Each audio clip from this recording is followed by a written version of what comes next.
Okay, on our agenda tonight, we have a couple of action items. The first thing that we have is our minutes from our publicly scheduled public hearing back on July the 23rd that we had here. We had some zoning things that come over from the planning. As those of you that have had a chance to review those minutes, if there's any corrections, concerns, or issues with those minutes. Hearing none, we'll sign those into the record.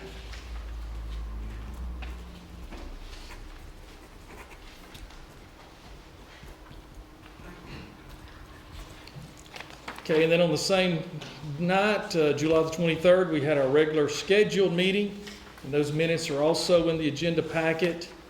Is there any questions, concerns, issues with those minutes? Hearing none, we'll sign those into the record.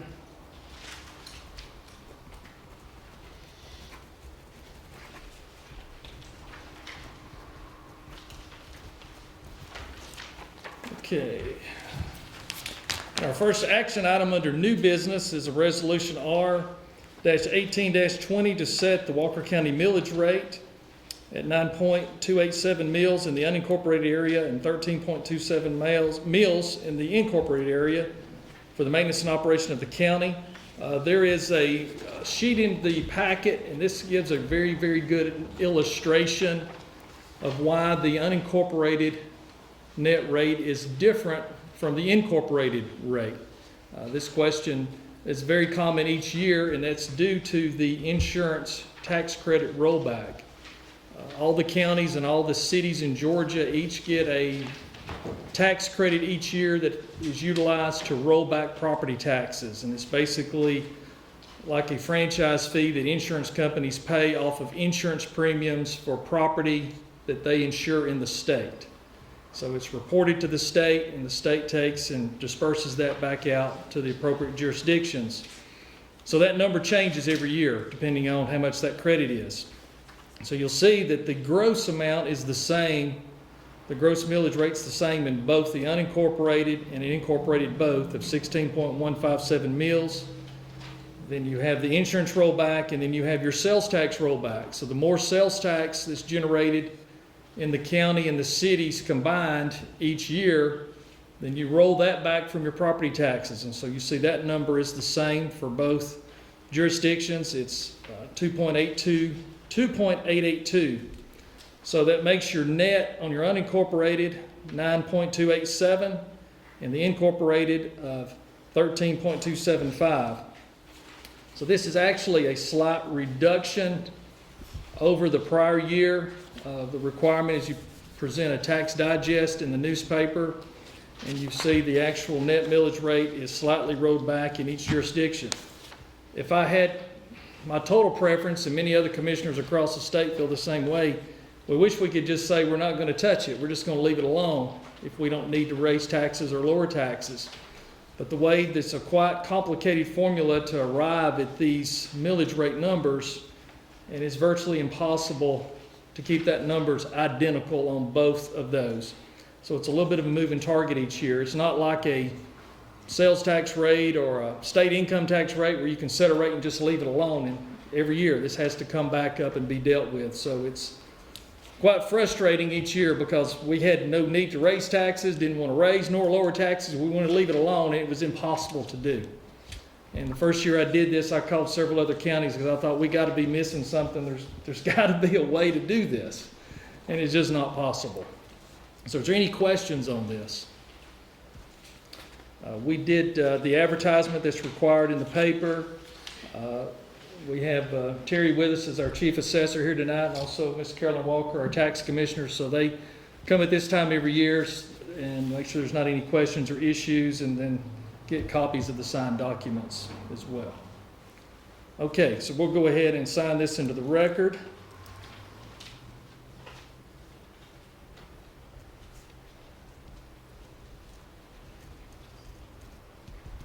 And this is to be attested by the clerk. We'll sign both of these documents.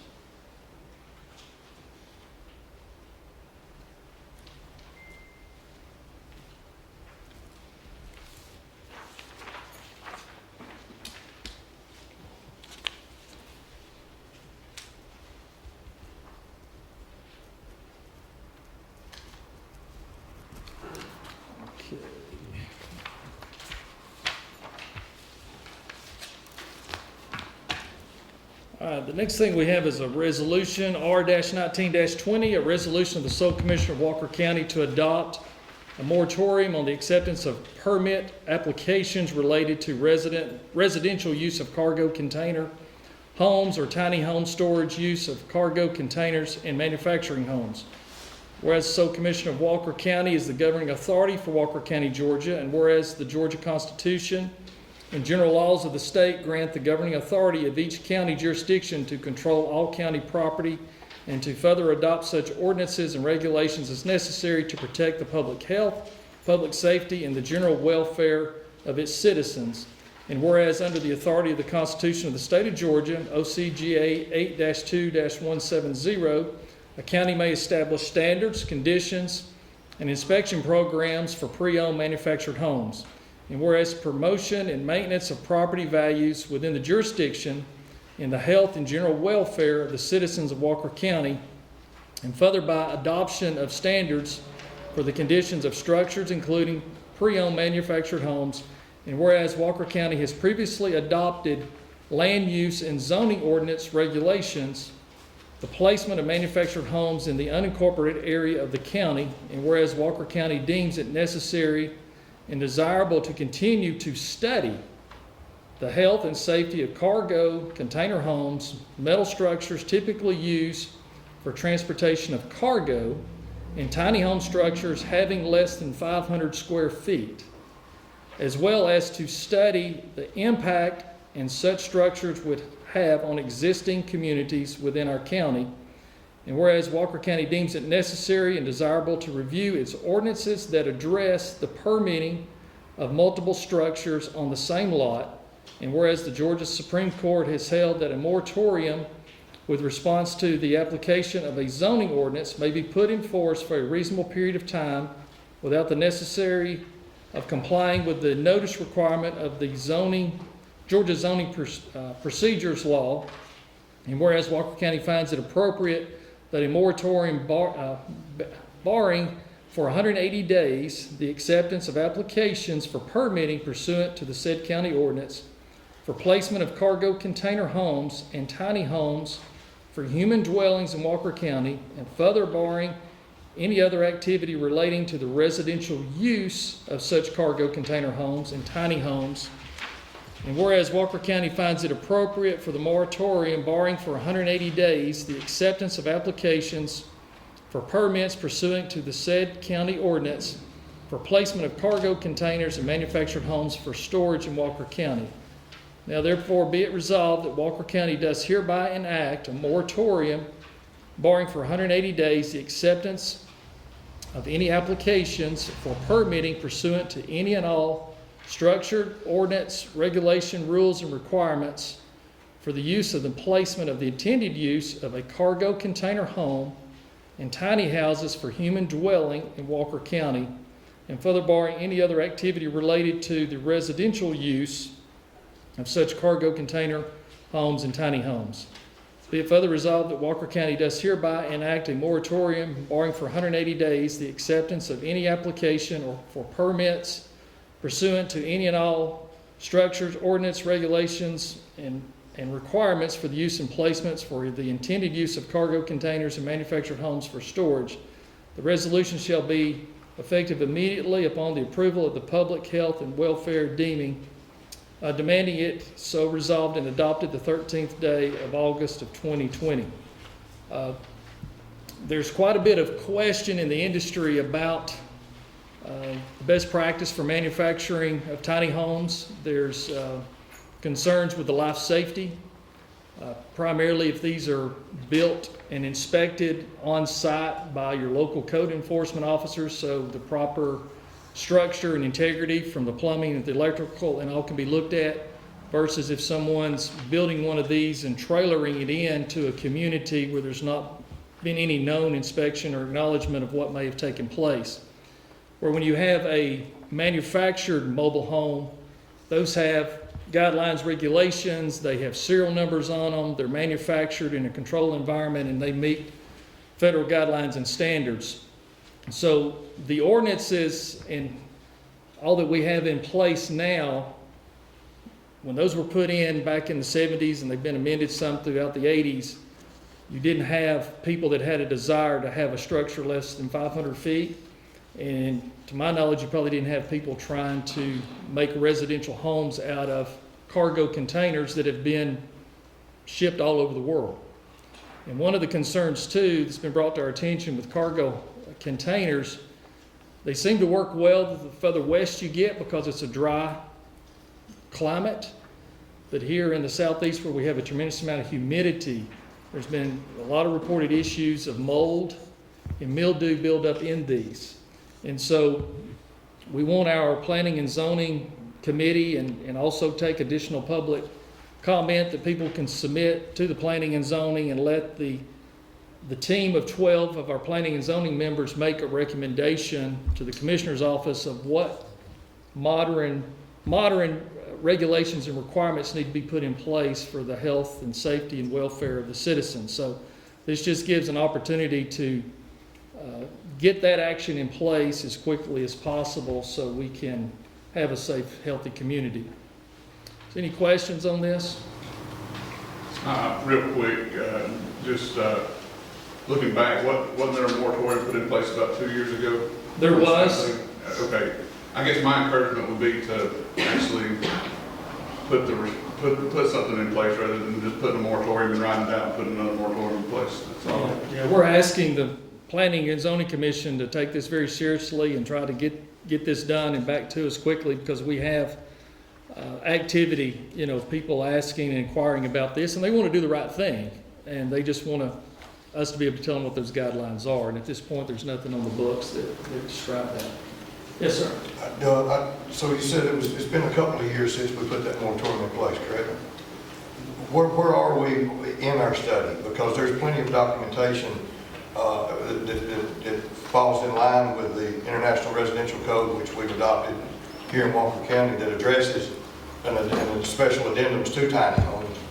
And so I'm just kind of curious as to how far along we are, or do we need to pass some information on? Yeah, I think any additional information would be very helpful to the committee that's working on this. So yeah, if you've got some additional info, that'd be fantastic. Yes, sir. Yeah, thank you.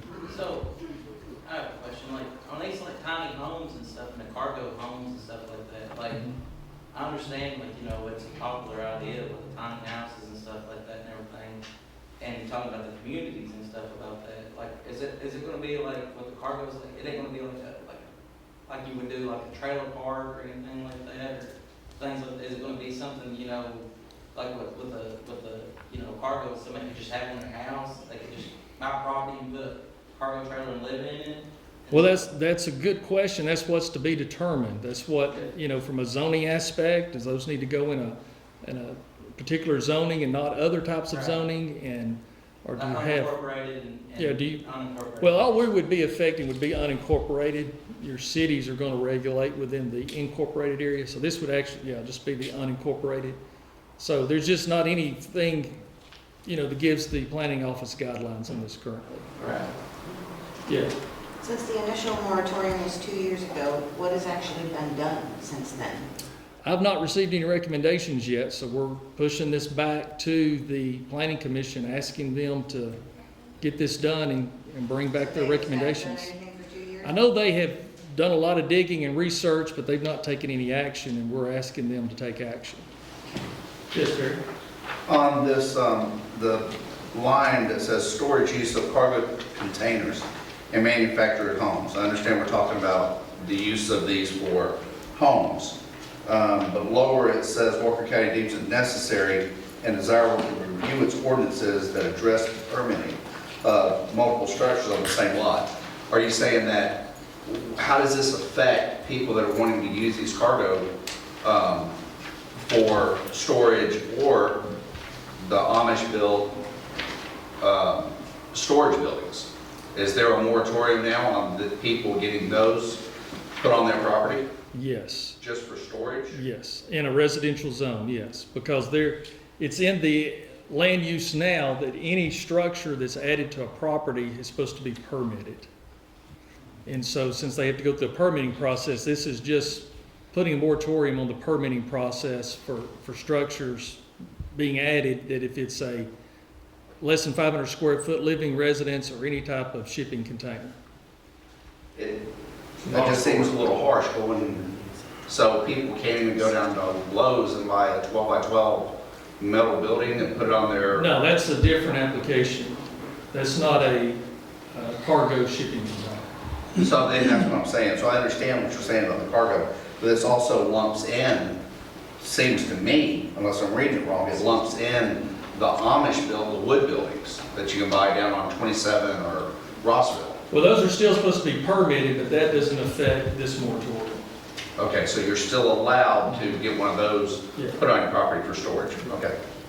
We have them. Yes, sir, Mark? One thing I wanted to just ask also, please, is and when addressing this and with the planning commission as well, tiny houses and cargo container homes are two totally different things. Correct. So let's separate those when we're talking about them and when we're researching them, because that's apples and oranges. It is. And this moratorium is putting them both together. We're lumping those together, and they're really two separate things. And so, I would ask that as you instruct the planning commission to look into it for future reference, that we might try to separate those two to better make it easier for everyone to understand. Yeah, you're right. It needs to be two separate sets They of are, yeah, regulations. they're two separate things in the industry, period. So Absolutely. it'd be good for us to do this. Yeah, we have a storage building that we bought from down here in Rock Springs. And we had to pay permit, and I forget exactly what it says, but no liquid electric and water and whatnot to it, so it is separate, That's right. Yes, sir. One more quick question on about the cargo trailers and stuff, and like Kay was saying, the moratorium about the apples and oranges being two different things. Like, if you were to buy a cargo trailer, is that something you want to be inspected to make sure that it's, safe to be deemed to put on some residential area? Because like you said, they come from all parts of the world and stuff, and who knows what we could bring into the community and stuff like that. So, That's one of the concerns, because a lot of these are sitting in ports Right. in third world countries, and they're bringing them in, and there's some risk, and that's why Right. we want to make sure before we start affecting the public health and people living in these and finding out, that they're in a bad situation. So it's Right. really to protect the public's and the public safety. It's not, it's not that we're against it. We just want to make sure long term we've got the best practices in place.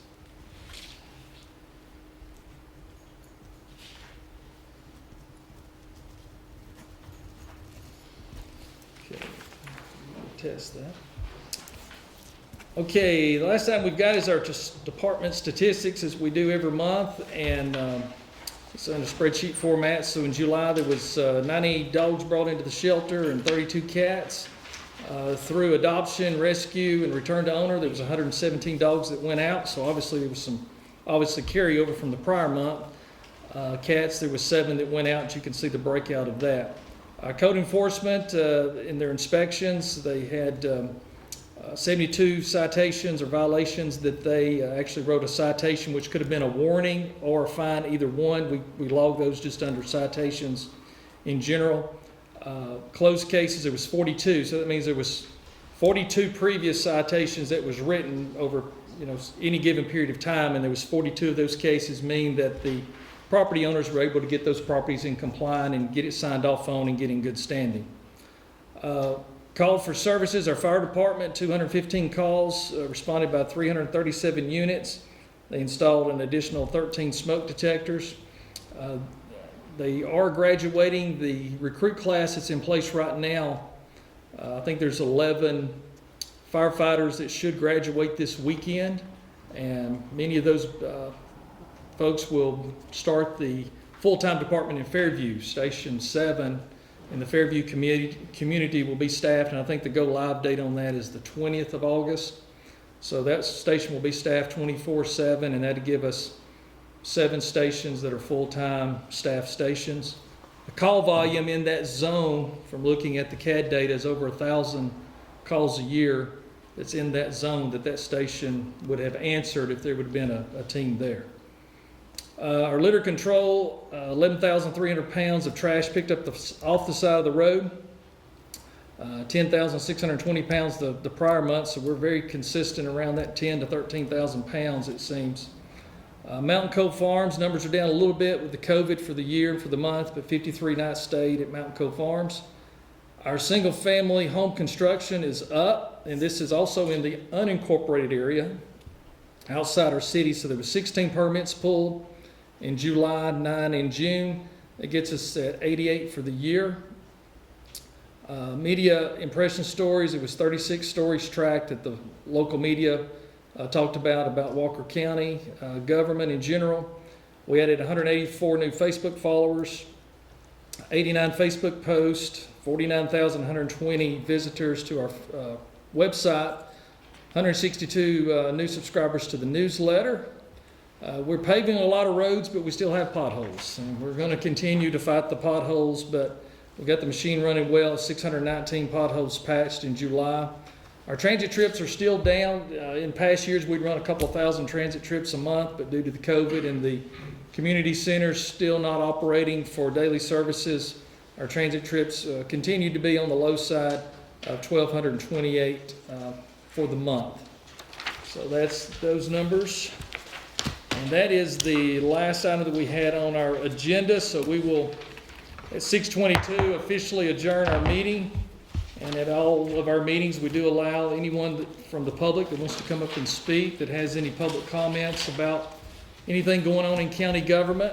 We do ask you to limit to 5 minutes, to give everybody an opportunity to speak and to be respectful for everyone's time. And ask you to keep your topics on things locally. We can't fix the national issues and the state issues, and we don't have the vaccine for COVID, so just keep it relevant, and we'd love to have you speak. And I get my timer going here. Let's see, there we go. Who would like to be first? Yes, come on up, please. If you would, for the record, state your name, and then you can start. My name's Teresa McKnight. I live at 5472 West Armurchie Road. It's out in the valley. At this point, we have 400-foot, 4 chicken houses going from west to east. The blowers will be west to east, not north and south. That is 400 foot from my back of my house. There's no cypress trees. Winter leaves, all when gone, will be no cypress trees, all blowing to my back of my house. There's 2 pictures, if you'd like to see them. One is me standing in front of the marker at the back of my house next to the line, and the other one turned around right where I was standing, and my home, you can see, screened-in porch and deck. That's 400 foot. That's 39 foot from that line. That house is going to come right there with those blowers blowing dust, mites, whatever. I'm asking this council take note and say slow down and stop till we get some erosion, land erosion estimates. I have land erosion goes down that hill. I also have a sinkhole on the side of my house. Nobody knows how far out, how far in, nobody knows that. I have medical issues. Asked for my medical records Tuesday. I have upper respiratory problems. Saturday, about 2 weeks, Saturday and Sunday, Mr. McKnight, Alan McKnight, burned. Thursday following, I was at the doctor. I have my medicines if you'd like. Then I decided I'd get educated, and I went to Danny Keith's house and visited 2 chicken farms, same type, breeders. Of course, they're 1,000 foot from his own home. And I said, that's great. He said, no, you're going to go in. I said, oh, Danny. So I went in. Bad move. Wednesday night, I had breathing treatments. Last night, that was Wednesday. Tonight, I did it this morning. I will tonight. To sell my home, I had Mr. What's his name? Tanner Hire. Came down yesterday. Took off work again. He says my home's worth $209,000 to $214,000. There's no one there going to pay that much for that home. It's worth it. But with 4 chicken houses behind it, it won't get it. I'm 63. I have 2 grandsons that I will be acquiring in the next 5 years because my daughter and her husband's dead. And the other grandparents are 76, so it'll be my turn next. That home has 4 bedrooms. It will fit all children. If I was to sell that home for just, we'll say $214, and pay off what I owe on it, I'm single, I wouldn't have enough to buy a home that had 3 bedrooms and was the way this house is. Just put a new air conditioner unit and heating unit in it. Nobody's gonna loan me money at 63 for a new home on 20-year note, let's face it. Now with the money I'd make on it, I couldn't buy the same home, so I wouldn't be able to get enough money, you know. There are safety issues on the road, school bus, driveways. My driveway is vicious. There was a meeting scheduled about 6 months ago, I guess, when COVID started, for us to reschedule to talk about putting chicken houses 1,200 foot. COVID hit, you postponed. That was lucky for them out there putting chicken houses 400 foot from my house. Yeah, one more minute. So, I say to you, what's worth it? Is it worth 1 family and 2 children to lose everything? Their health, their home, can't make the money. Is it worth it, or is there more is the revenue better for y'all? You know, it's up to you, but I just want you to stop it till we can get all of our ducks in a row, just like they had. They had the opportunity to do it. We want the opportunity to do it too. Thank you. What Ms. Teresa's talking about is over in the Western Murchie Valley, because her and I had a conversation earlier about this. There's 10 acres that they're putting 4 chicken houses on. And it's all agriculture land. This is one of these things where our land use ordinances are probably outdated, because when those were probably put in place originally in the 70s, chicken houses probably were 20,000 birds or less and made and structured quite differently. And so our land use on these chicken houses have not kept up with the industry. The industry has outpaced our land use ordinances. And so when the land use ordinance says that you've got to be, in our current code, 400 foot from the nearest structure. So if you're 100 foot or so off of your property line, they can be within 400 foot of your structure. Instead of it being 400 foot to the property line, they can get even closer. So that might put them 300 foot to the property line. If there's no structure there at all, if it's just agriculture sitting next to agriculture, our current zoning says if you're in an agricultural zone, ag to ag, no structures, your setbacks on your sides can be 15 feet. And so we saw this to be an oncoming issue at the end of last year. So we asked the planning and zoning, there were several members on there that had a lot of knowledge. There's some of them on there that are in the chicken business to look at this issue. And they had a work session, I think it was in January of this year, and met. They had a big turnout. I think it was probably 60 plus people that came, a lot of conversation at that meeting, a lot of differences of opinion. A lot of false rumors and narratives got started out there, and it got way off course very quickly. So we had a conversation with some of the leaders in the farming ag community and said, look, let's put a team together of nothing but agriculture farmers, people that can work together, come to the table, look at this issue and study this, because as you indicate, some communities, I know in Chattooga County, they've gone to 1,000 foot setbacks. Murray County and some of these others have gone into those ranges. And so we're sitting here at 400 foot against a structure and 15 foot if there's no structure. So we've got to get these things caught up. So that agriculture committee met one time, and then COVID hit and we was all told to stay home. So to my knowledge, if all was planned, they are also meeting tonight and talking and working on what needs to be done. They have reached out to the University of Georgia, to the Agriculture Department for assistance and guidance and all to come up with what the best solutions are. I know that you've had EPD out this Yes. week. Tracy Feltman's been out Yes. and looked to make sure all the things that had done this far were in compliance with the state EPD regulations. But not on my property, only on theirs. Yeah. Right. And also, our planning director has looked at everything from a permitting standpoint from the county side. And everything I'm being fed back to is that everything is in compliance that's been done at this point. There was some discrepancies on the property lines from Casey Campbell. Okay, so that's a surveying issue, so that would be a more of a personal. Well, now, they did the, more than just the survey. That's what I kept asking, who did the land erosion? Well, I guess Casey Campbell did. Well, I've called them 3 times, they hadn't returned my phone call. So I called Keela Kimball, and she does erosion, so I've got to check that. And Yeah.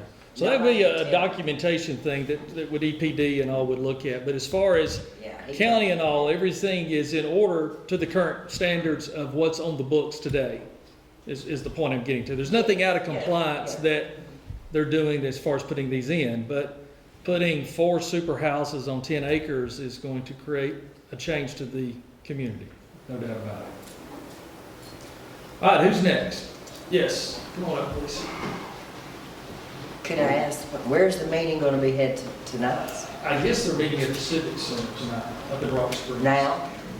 Or what is it tonight, 6 o'clock? It was tonight, but I'm not sure where they will be. If you want to step back there in the back and ask David, he probably knows. I'm sorry, I don't have a That's all definite right. on that. Yes, sir. Michael Hicks, real quick, just to piggyback off of her. It sounds like we need a moratorium on chicken houses with the health and safety that's in place here. I mean, that seems like a much higher precedence than a couple tiny homes.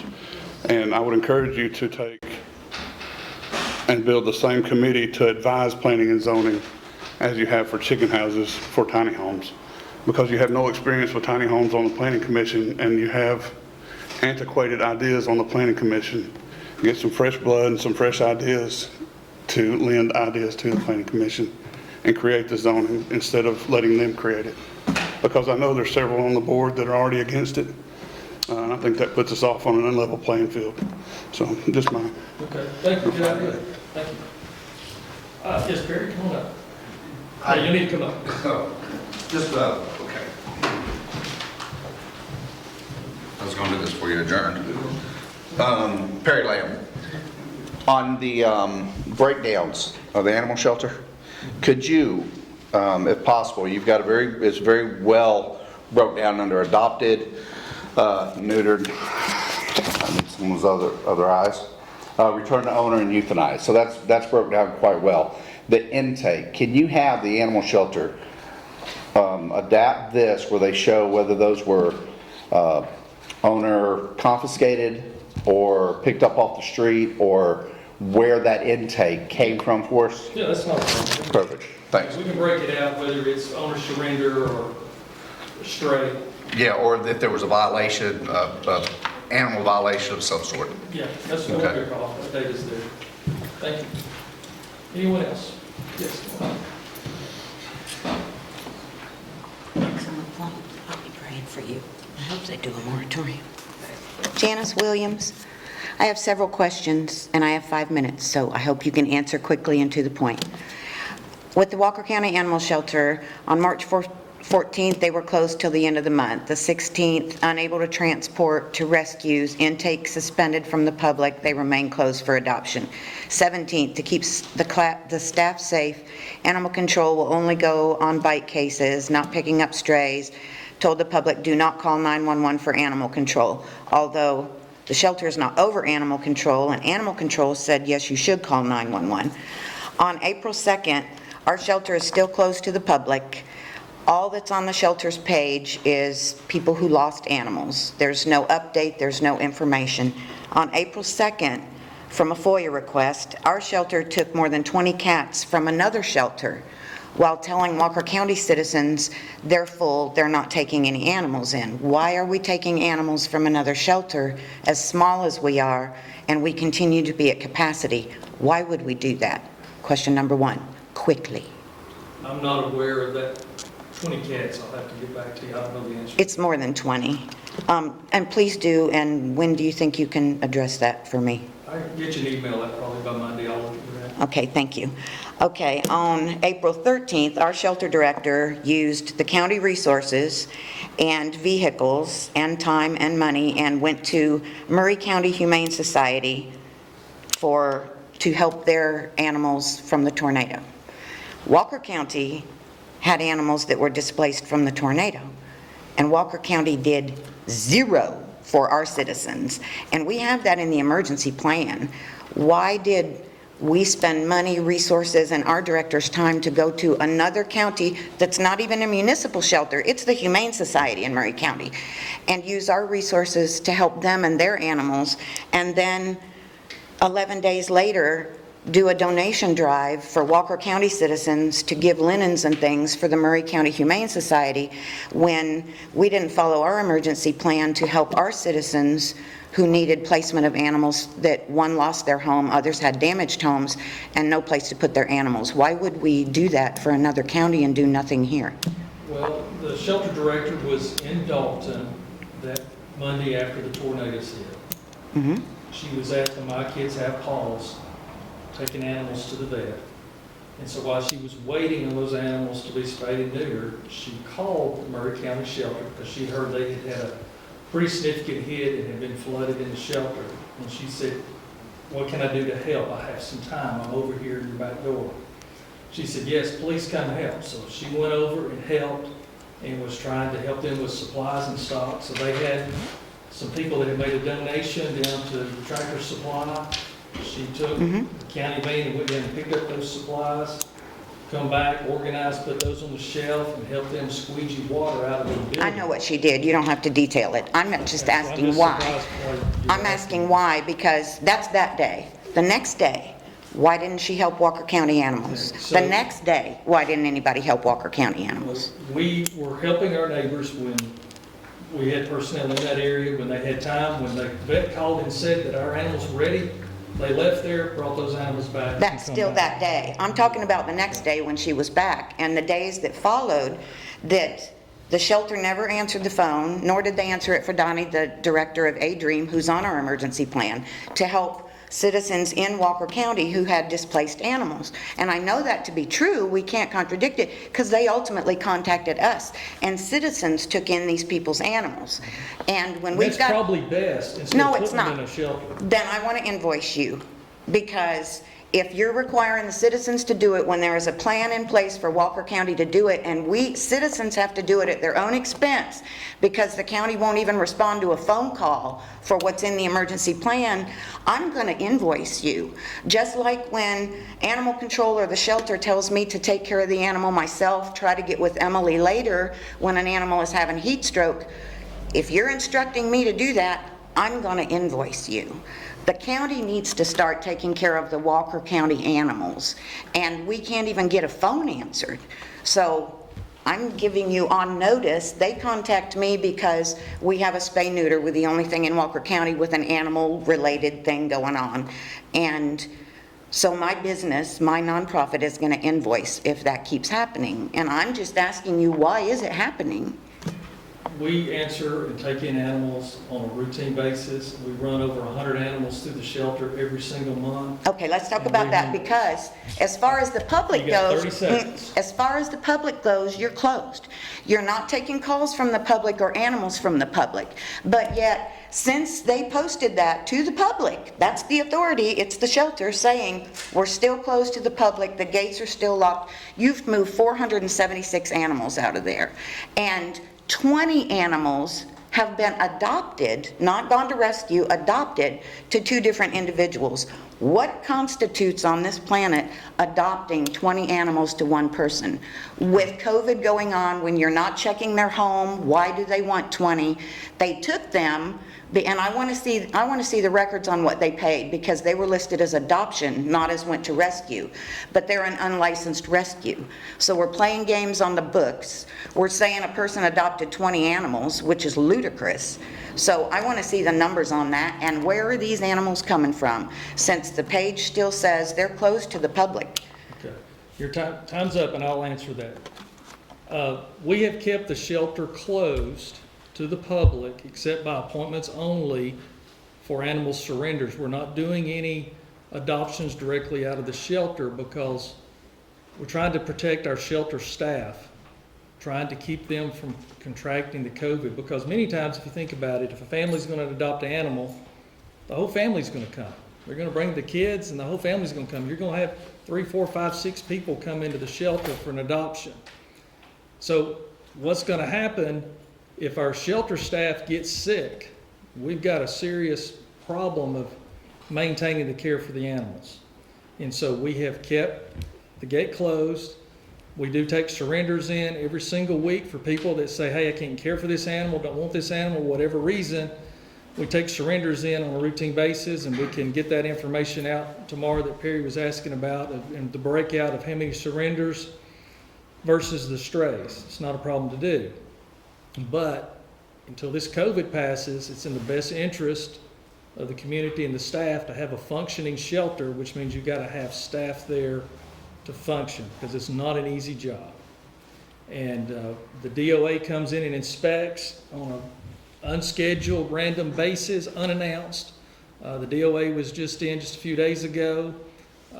They should be sending us a report any day. We publish all those reports on our website, and they come in and do an inspection. Can you explain why the shelter paid? No, wait a minute, No, because you talked we've got about it other for more than people. 10 minutes We've with got the other people. conversation, Who's blah, blah, next? blah. You're So out of I am order. going to ask it, Shannon. Who's next? Why does our shelter director do everything on Who's a next? You're out of private order. A You're private out of order. closed page so that the public can't see it? Who's next? Can she not put that on the Walker Okay. County shelter? We thank all of y'all for being here tonight, and y'all be safe, and we'll be back in 2 weeks. Thank you.